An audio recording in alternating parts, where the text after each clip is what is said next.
이번 심초음파의 기본 세션은 대구 가톨릭의대 최지용 교수님, 연세의대 하종원 교수님께서 좌장을 맡아주시겠습니다.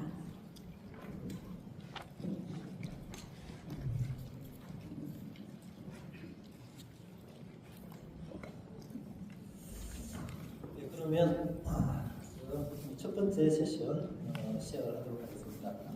첫 번째 세션은 심초음파의 기본에 관한 내용입니다.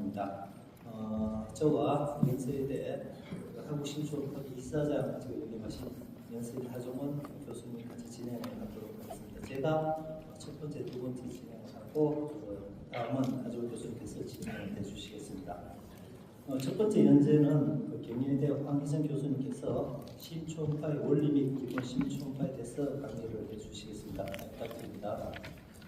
안녕하세요. 좋은 말씀 감사드립니다. 우리 아침 일찍부터 학업에 대한 열기로 여기 오셨던 여러 선생님들 감사 말씀드리고요. 유익한 시간이 되도록 노력해 보겠습니다. 우선 심초음파 원리에 대해서 먼저 말씀드리겠습니다. 원리에서 이제 초음파가 무엇인지, 그 초음파의 기본 성질과 그에 따른 허상, 탐촉자를 통한 심초음파 발생 원리와 초음파 영상의 종류 플로에 대해서 이런 수순으로 강의를 준비했습니다. 움직이는 모든 물체에서 발생하는 음파를 우리가 사운드라고 하고요. 그 중에서 인간이 들을 수 있는 소리의 한계를 넘어서는 음파를 울트라사운드라고 하면서 임상에서는 우리가 2에서 12MHz의 프리퀀시를 주로 이용을 합니다. 이러한 초음파가 이제 우리 조직 내로 들어오게 되면은 이제 일부는 부드러운 이런 면에 부딪히면서 반사가 일어나게 되고요. 일부는 굴절을 통해서 좀 더 아래 매질로 들어가게 되고, 그러는 과정 중에서 어테뉴에이션, 약화가 유발되게 되는데, 이러한 형태에서 나타나는 영상을 우리가 스페큘라 에코라고 얘기를 하게 되고요. 이미지에서는 인트럼 세트, 그리고 이제 인페로라테라고 같은 이런 이미지를 형성하게 됩니다. 또 이제 가다가 보면 이렇게 불규칙하거나 비교적 좁은 이런 표면에 부딪히게 되면 산란이 일어나게 되는데요. 이 중에서 일부가 탐촉자로 들어가게 되면서 스캐터드 에코라고 하는 형태의 이미지를 형성하게 되는데, 이런 부분이 이제 여기서 라테랄 월 정도의 이미지를 구현합니다.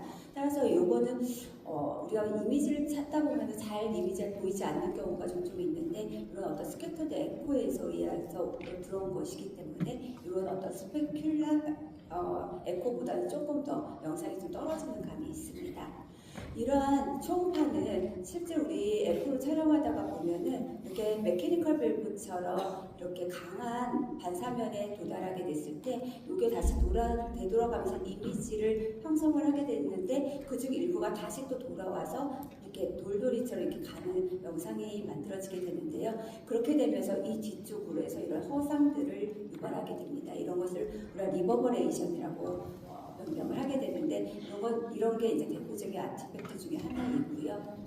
또 하나는 트랜스듀서가 이런 초음파가 이 초음파 빔에 평행하지 않는 이러한 강한 이런 반사면에 부딪히게 되면은 그게 이제 돌아가면서 원래의 영상 뒤쪽에 허상을 만들게 되는데, 이를 미러 이미지라고 하게 됩니다. 이러한 스트로 리플렉터의 역할을 하는 것이 우리의 플로라 정도가 되겠고요. 그 주변 플로라뿐만 아니라 그 주변에 이제 공기가 차져 있게, 공기 이제 폐에 있는 공기가 있게 되면은 그쪽에서 이제 스트로 리플렉터 역할을 하게 됩니다. 실제로 TE를 하다 보면 에오타 뒤쪽으로 이렇게 영상을 보이게 되는데, 이런 것들이 이제 미러 이미지의 대표적인 것이라고 생각하실 수 있겠습니다. 이런 초음파를 만들어내는 걸 트랜스듀서라고 하게 되는데요. 이런 트랜스듀서 우리가 주로 많이 사용하는 것은 이제 프리즈 어레이 방식입니다. 그래서 피조 일렉트로 크리스탈이 이렇게 일렬로 배열되게 되고요. 여기에 이제 전압이 만들게 되면은 여기서 파동을 만들게 되고, 그게 이제 한 방향으로 초음파를 쏘게 되고 조직에서 이제 돌아온 것을 우리가 영상으로 확인을 하게 됩니다. 이러한 프로브에서 이제 우리가 주로 이제 2D 프로브를 사용을 하게 되죠. 그러면은 이렇게 2D 영상이 부채꼴 형태로 이렇게 나아가게 되는데, 좌우를 구별하는 것이 이런 인덱스 마커가 되게 됩니다. 그래서 이 부분이 이런 식으로 해서 우리가 영상에서 확인을 할 수가 있고요. 이러한 이유로 이거를 180도를 돌리게 되면 반대 좌우가 바뀐 영상을 촬영하게 됩니다. 이러한 트랜스듀서는 우리 어린이들 방식을 많이 사용한다고 했는데요. 그런 경우에 이제 크리스탈 안에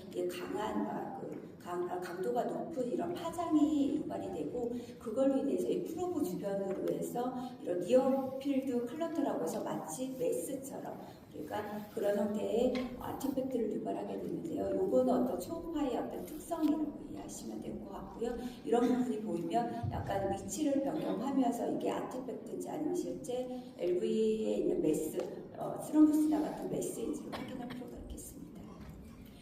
이러한 초음파가 매질을 통과할 때는 이론적으로는 이렇게 일정한 앰플리튜드를 유지하면서 쭉 가게끔 되는데요. 실질적으로 보면은 반사와 산란의 형태를 보면서 에너지를 갖다가 잃어버리게 되고 그런 현상으로 해서 이렇게 앰플리튜드가 감소한 현상이 나타나게 되는데 이것을 어테뉴에이션이라고 명명하게 됩니다. 이것은 이제 그 이질성 어떤 매질에 도달했을 때 더 강하게 나타나게 되고 이런 이질성 매질이 많아질수록 페네트레이션이 떨어지게 됩니다. 공기는 소프트 티슈에 1000배 이상의 어떤 이런 어테뉴에이션을 유발하기 때문에 거의 공기가 있으면 영상을 획득하기 어렵다라고 생각하시면 될 것 같습니다. 실제로 우리 몸에서 이제 스톤이라든가 아니면은 뭐 칼시피케이션 등이 있을 때 그 뒤쪽으로 이렇게 어쿠스 쇄도잉이 나타나는 게 있다 볼 수가 있는데요. 이것도 하나의 어테뉴에이션의 현상에 의해서 나타나는 것이라고 생각하시면 되겠습니다. 우리가 영상을 이제 프리퀀시를 높이는 이유는 레졸루션을 높이기 위한 거거든요. 근데 레졸루션을 높이면은 어테뉴에이션이 조기에 일어나게 됩니다. 그러면서 이제 페네트레이션이 떨어지는 효과가 나타나게 되는데요. 그런 이유 때문에 우리는 이제 프로브를 선택할 때 이런 얼마나 많은 페네트레이션을 필요로 하는지 그리고 얼마나 좋은 해상도가 필요한지에 따라서 이런 페네트레이션이 조금 더 우선시 될 때는 이런 어덜트 프로브 그리고 그러니까 소아 프로브보다는 성인 프로브 아니면 트랜스 에어스파지얼 프로브보다는 트랜스라스 프로브를 이렇게 사용을 하게 되고 이런 경우에 프리퀀시가 낮은 것이 특징입니다. 실제로 성인 심장을 이렇게 소아 프로브로 사용하게 되면 페네트레이션이 떨어지면서 이렇게 영상이 떨어지는 것을 확인할 수가 있습니다.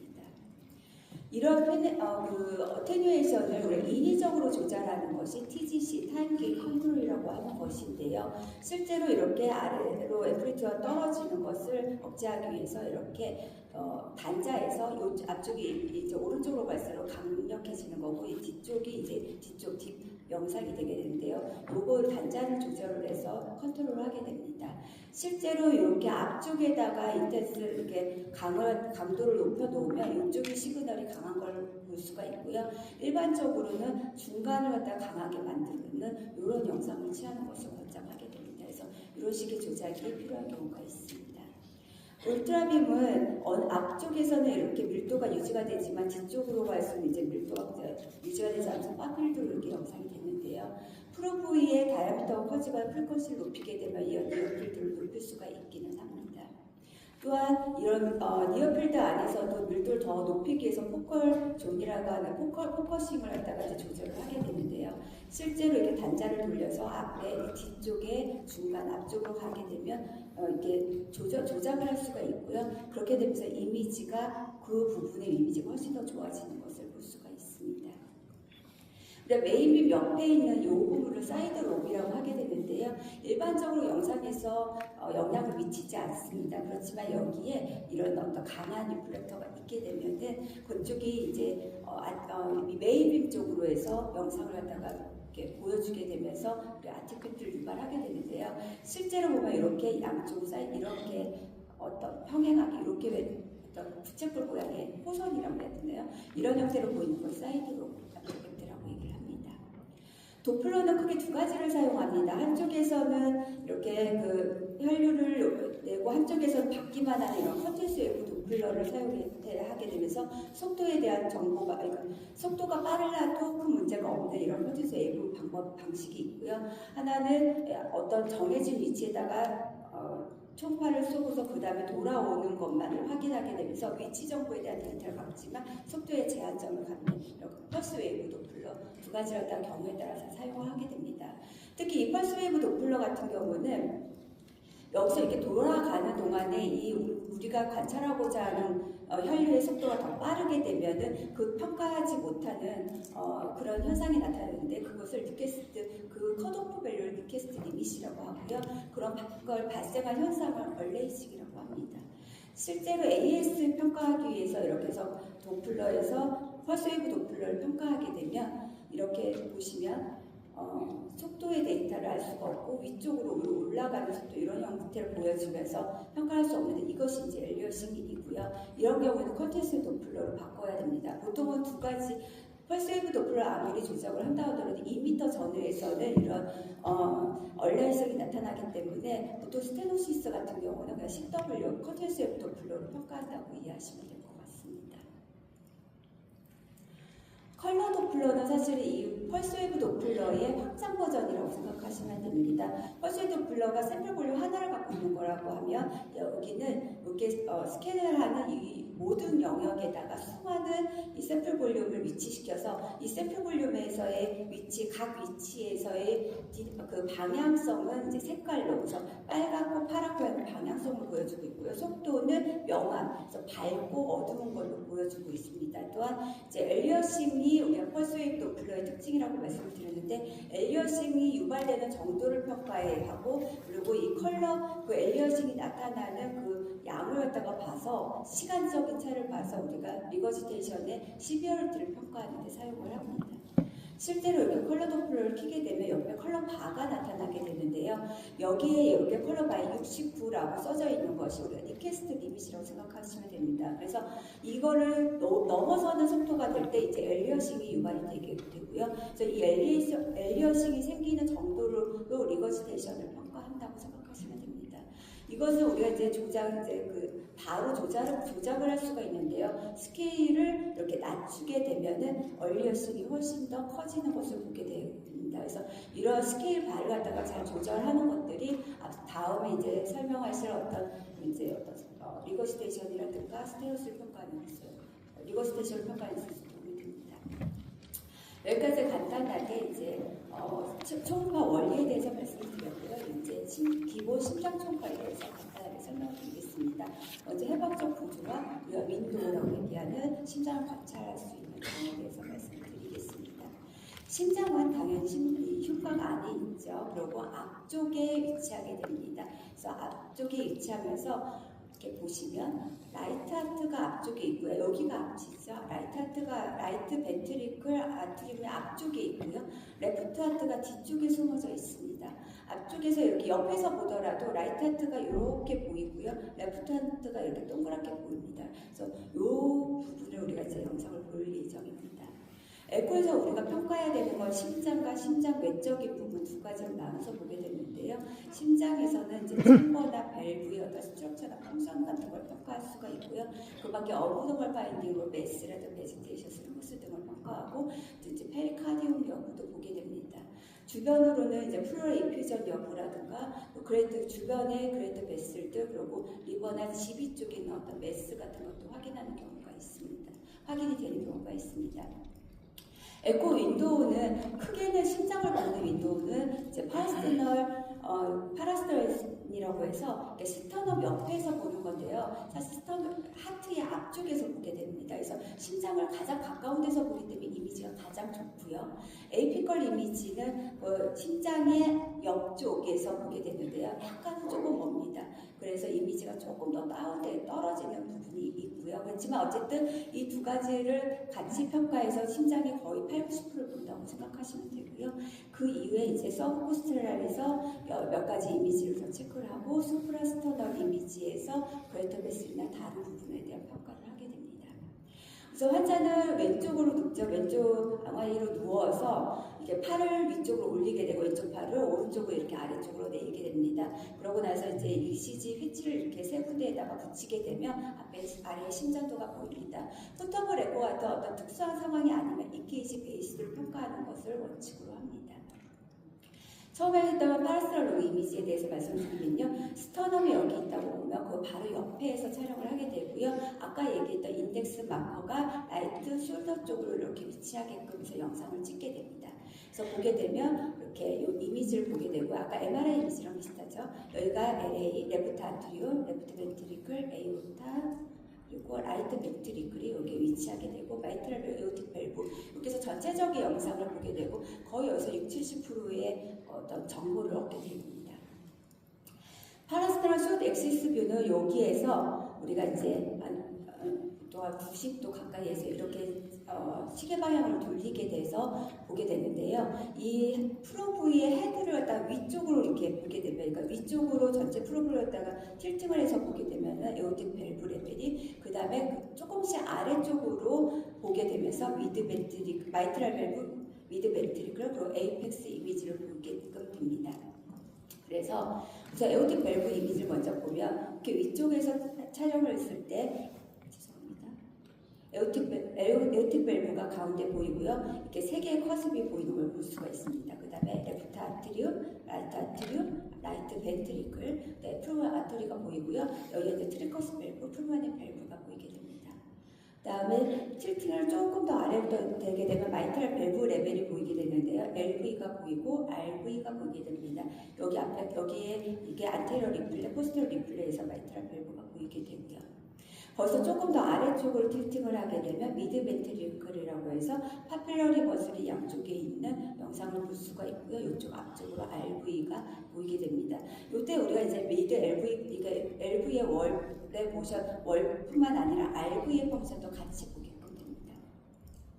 에이펙스는 사실 위쪽에서 아래쪽으로 틸팅하게 되면 이미지가 보이는데요. 거기에서 약간 이제 오블리크하게 약간 이렇게 타원형이 되게 되면 약간 아래쪽 한 레벨 내려오게 되면 이렇게 예쁜 동그라미를 갖다 볼 수가 있습니다.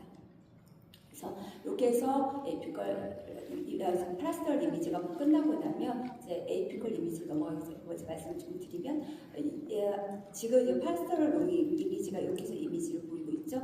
거기에서 숏으로 줄이면 이렇게 되고 그 다음에 틸팅 아래쪽으로 조금씩 틸팅을 하게 되고 에이펙스로 내려가게 되면 약간은 아래쪽으로 내려와서 에이펙스 이미지를 보인다. 이렇게 해서 한번 먼저 정리를 하고 에이피컬 이미지로 넘어가겠습니다.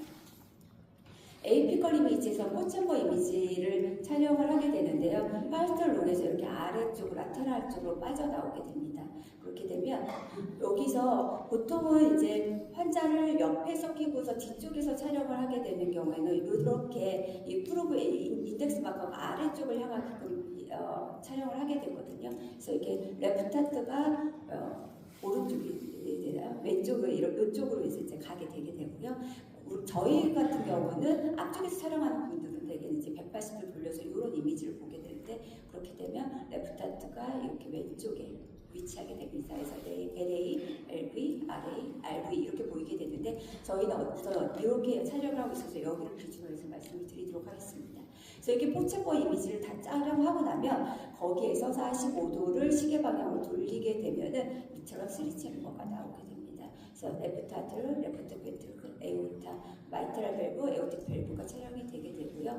거기에서 또 45도를 시계 방향으로 돌리게 되면 이처럼 투 챔버가 나오게 돼서 레프트 아트리움, 레프트 벤트리클 이미지를 볼 수가 있습니다. 그리고 이제 여기까지 하면 거의 대부분의 에코 이미지가 끝나게 됩니다. 근데 이제 서브코스탈에서 무엇을 보냐? 우선 서브코스탈은요, 이렇게 봤을 때 립이 이렇게 위치가 되고 여기가 스터넘이 있죠. 그 아래에다가 이렇게 오목한 곳에다가 촬영을 하게 되는데 인덱스 마커가 이렇게 아래쪽을 촬영해서 아래에서 위로 이렇게 보게 됩니다.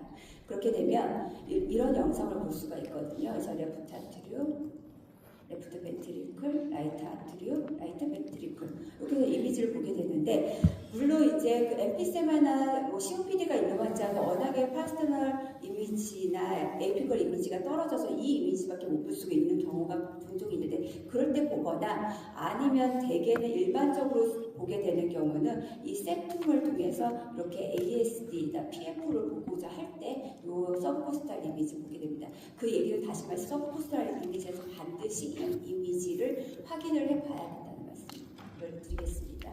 또한 여기서 약간 이 리버 쪽으로 약간 틀게 되면은 이처럼 리버와 IVC를 보게 되는데요. IVC를 환자가 이제 숨쉬고 내쉬는 것에 따라서 콜랩스 되는지 여부를 보게 되면서 RA의 대략적인 압력 상태를 확인하게 됩니다. 서브코스탈에서 아까 전 여기서 이제 이렇게 세워서 90도를 세워서 보게 되면 이렇게 이미지가 마찬가지로 쇼덱시스와 비슷한 이미지를 볼 수가 있는데 이게 사실 보여지는 환자들이 그렇게 많지는 않습니다. 아직 많고 젊은 사람들 일부에서 보여져서요. 굳이 여기서 볼 필요는 없고 아까 말씀드렸듯이 이미지가 안 좋아서 파스토럴 이미지를 제대로 못 잡았던 환자들에서 보는 것을 권장을 하게 됩니다.